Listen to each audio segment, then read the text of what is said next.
Perkenalkan, nama saya Novia Fardila Nurbasmala, NIM 1903211000041. Saya dari kelas EPPB. Tujuan saya mau video kali ini yaitu untuk memenuhi tugas ujian tengah semester dari mata kuliah Ekonomi Produksi Pertanian. Di sini saya akan membahas mengenai estimasi tingkat efisiensi produksi jagung di Madura. Untuk lebih jelasnya, jangan lupa disimak.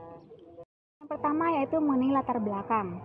Dalam nomenklatur ekonomi tanaman pangan Indonesia, jagung merupakan komoditas penting kedua setelah padi untuk makanan pokok bangsa Indonesia. Setelah sukses mencapai swasembada beras pada tahun 1984, pemerintah membidik swasembada jagung pada tahun 2014 mendatang. Program swasembada jagung yang dicanangkan oleh pemerintah membutuhkan kerjasama yang baik dari pihak petani maupun pemerintah. Salah satu daerah yang sesuai untuk pengembangan produktivitas jagung yaitu di Pulau Madura, Jawa Timur. Pulau Madura merupakan pulau yang berpotensi dalam pengembangan produktivitas jagung dalam skala nasional. Rencana pencapaian swasembada ini dilakukan dengan pemanfaatan lahan yang masih belum berkembang untuk usaha tani jagung dengan memperhitungkan biaya-biaya yang dikeluarkan dari penggunaan faktor-faktor produksi. Lalu selanjutnya yaitu mengenai tujuan. Tujuan dari penelitian ini yaitu untuk mengetahui estimasi tingkat efisiensi produksi jagung di Madura. Selanjutnya akan diolah data yang sudah tersedia ke Microsoft Excel. Pertama-tama kita buka dulu Microsoft Excel-nya.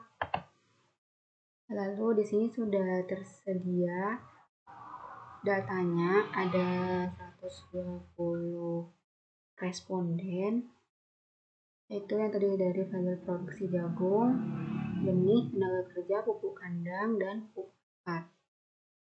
Nah, sebelumnya biasanya data yang sebelum diolah ke Microsoft Excel itu responden itu biasanya tertera dengan nama bukan angka. Jadi jika nantinya akan diolah ke Excel harus diubah ke angka dulu, ke nomor urutnya seperti 1, 2, 3 dan seterusnya.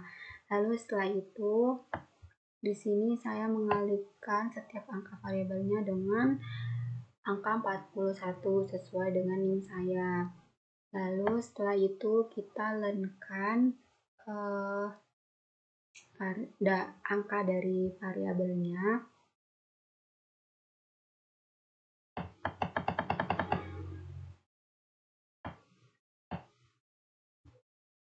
Caranya itu di sini dan kerja.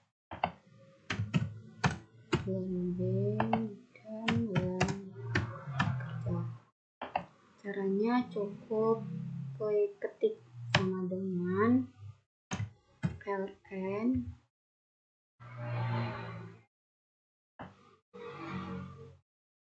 klik angka pada kolom produksi, kurung enter. Nah, ini hasilnya.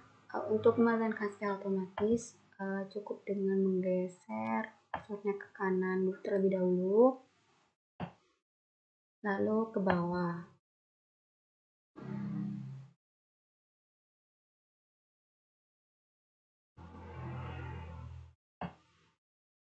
Itulah angka yang sudah diulankan. Dan proses selanjutnya yaitu kita ke kolom data, pilih data analisis, lalu ke field integration, klik OK. Selanjutnya yaitu pembahasan mengenai interpretasi. Jika variabel benih dan tenaga kerja dianggap konstan, maka output atau jumlah produksi jagung akan bertambah sebesar 44,57%. Nilai koefisien regresi variabel benih sebesar 0,33. Maknanya, jika benih meningkat sebesar 1%, maka jumlah produksi jagung akan naik sebesar 0,33% dengan asumsi variabel lain bersifat konstan. Nilai koefisien regresi variabel tenaga kerja sebesar 0,02. Maknanya, jika tenaga kerja meningkat sebesar 1%, maka jumlah produksi jagung akan naik sebesar 0,02% dengan asumsi variabel lain bersifat konstan. Selanjutnya yaitu pembahasan mengenai interpretasi elastisitas produksi. Berdasarkan nilai elastisitas dapat diketahui bahwa elastisitas benih sebesar 0,33 dan elastisitas tenaga kerja sebesar 0,02, sehingga variabel benih atau K memiliki nilai elastisitas paling besar, sehingga paling berpengaruh di antara faktor produksi lainnya. Berdasarkan hasil nilai elastisitas tersebut diketahui bahwa intensitas faktor produksi jagung bersifat padat tenaga kerja. Hal tersebut dikarenakan nilai elastisitas variabel tenaga kerja lebih besar daripada nilai elastisitas variabel benih, sehingga banyak menggunakan tenaga kerja daripada modal yang digunakan. Berdasarkan persamaan fungsi Cobb-Douglas di atas diketahui hasil perhitungan elastisitas produksi yaitu sebesar 0,35 kurang dari 1 yang memiliki sifat elastisitas decreasing return to scale. Artinya terdapat penambahan hasil yang menurun dari skala produksi. Hal tersebut disebabkan karena nilai elastisitasnya. Dan selanjutnya yaitu mengenai nilai produksi maksimum. Di sini sudah diketahui bahwa fungsi persamaan Cobb-Douglas tadi yaitu Q sama dengan 44,57 kali K pangkat 0,33 kali L pangkat 0,02, di mana diketahui nilai V1 sama dengan 1 per kilogram, V2 LP4 per HOK, P-nya sama dengan 10 per kilogram, APP1 sama dengan 5, APP2 sama dengan 1. Nah, di sini kita akan menggunakan rumus MR1 yaitu sama dengan P kali MPP, di mana nilai P sudah diketahui yaitu sebesar 10, nilai EP yaitu dari nilai benih, variabel benih yaitu 0,33 kali APP1 yaitu sebesar 5. Dan jika dijumlahkan menjadi 16,5 dan nilai tersebut lebih besar dari 1 sehingga belum bisa dikatakan efisien. Lalu untuk perbandingan sama menggunakan rumus yang sama yaitu MR2 sama dengan P kali MPP, di mana P-nya tetap menggunakan 10, EP-nya menggunakan variabel tenaga kerja yaitu 0,02, APP-nya menggunakan APP2 yaitu sebesar 1. Jika dijumlahkan menjadi 0,2, lebih kecil dari 1 sehingga belum bisa dikatakan efisien. Selanjutnya yaitu mengolah data menggunakan frontier. Yang pertama itu harus menstabulasi data di Excel. Nah, di sini sudah ada datanya, sudah diinput ke Excel, ada 5 variabel. Lalu langkah selanjutnya yaitu melenkan angka-angka variabel tersebut.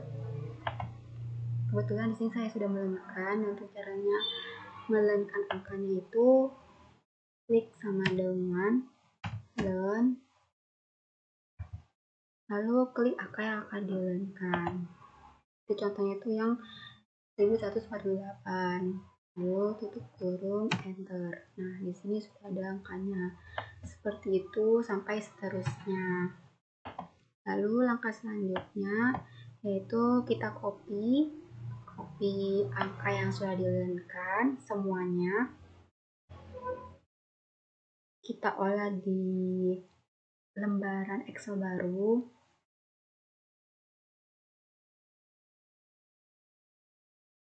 Kita copy, lalu klik file, new, nah pilih lembaran baru.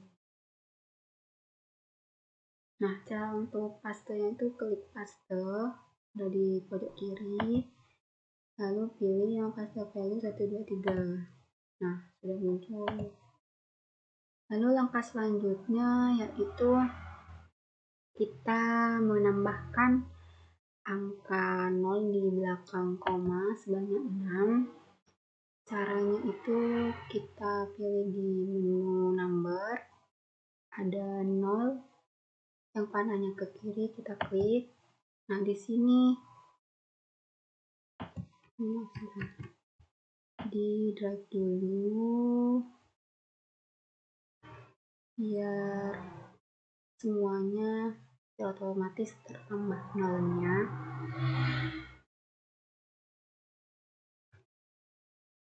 Seperti ini, lalu klik. Nah, di sini kebetulan Di laptop saya itu otomatis langsung bertambah 7, jadi harus dikurangi 1, klik angka 0 yang panahnya ke kanan. Nah, ini udah genap 6. Lalu setelah itu kita ke file, yaitu mengenai interpretasi dari hasil output frontier. Nah, di sini tujuannya dari output itu interpretasi dari output yaitu untuk mengetahui adakah kasus inefisiensi di lapang atau tidak. Di sini ada nilai LR test di mana nilainya itu sebesar 6,93. Nilai DF sama dengan 2, derajat kesalahan sebesar 5%, nilai RR test itu lebih besar dari derajat kesalahan yang menandakan bahwa H0 ditolak dan H1 diterima, artinya terdapat kasus inefisiensi di lapang. Sedangkan nilai alfa sebesar 5%. Atau nilai T tabel yaitu 1,980626. Nilai T hitung sebesar 13,15, di mana T hitung ini lebih besar dari nilai T tabel yaitu 90,31%. Error term disebabkan karena inefisiensi teknis serta 9,69%-nya dari sisanya itu disebabkan karena resiko. Pembahasan selanjutnya yaitu mengenai uji pengaruh setiap variabel. Di sini ada 4 beta. Beta 1 yaitu T hitung nilainya sama dengan 0,74, yang artinya T hitung lebih kecil dari T tabel atau bisa dikatakan tidak signifikan. Jika variabel benih ditambah sekitar 1%, maka output akan menurun sebesar min 0,73%. Lalu beta 2 T hitung sama dengan 2,85, yang artinya T hitung lebih besar dari T tabel atau bisa dikatakan signifikan. Jika variabel benih ditambah sekitar 1%, maka output akan meningkat sebesar 0,25%. Lalu beta 3 T hitung nilainya sama dengan min 2,60, yang artinya T hitung lebih kecil dari T tabel atau bisa dikatakan tidak signifikan. Jika variabel ditambah sekitar 1%, maka output akan menurun sebesar min 0,35%. Lalu beta 4 T hitung sama dengan 3,70, yang artinya T hitung lebih besar dari T tabel atau bisa dikatakan signifikan. Jika variabel benih ditambah sekitar 1%, maka output akan meningkat sebesar 0,45%. Pembahasan selanjutnya yaitu mengenai tingkat efisiensi petani jagung. Nah, setelah keluar hasil outputnya, terdapat 16 petani jagung yang efisien secara teknis, yaitu memiliki nilai di atas 0,8, dan terdapat 104 petani jagung yang masih belum efisien secara teknis, yaitu memiliki nilai kurang dari 0,8. Dan nilai min efisiensinya yaitu sebesar 0,633611186. Nah, jika dilihat dari jumlah rata-rata di mana responden yang memiliki nilai efisiensi di atas 0,8 lebih sedikit daripada responden yang memiliki nilai di bawah 0,8, maka dapat dikatakan kegiatan usaha tani ini masih belum bisa berproduksi secara efisien. Dan pembahasan yang terakhir yaitu mengenai kesimpulan. Berdasarkan analisis fungsi produksi COP12, diketahui bahwa nilai elastisitas benih sebesar 0,33 dan nilai elastisitas tenaga kerja sebesar 0,02. Sedangkan jika dilihat dari perhitungan NPM, input benih dan tenaga kerja belum bisa dikatakan efisien. Dan berdasarkan nilai persentase pada koefisien gamma sebesar 90,31%, error term disebabkan karena inefisiensi teknis serta 9,69 sisanya disebabkan karena adanya resiko. Cukup sekian pemaparan video saya pada kali ini. Semoga apa yang saya paparkan dan semoga apa yang saya jelaskan bermanfaat untuk kalian semua yang sudah menonton video saya. Apabila ada kekurangan atau salah kata, saya mohon maaf. Wassalamualaikum warahmatullahi wabarakatuh.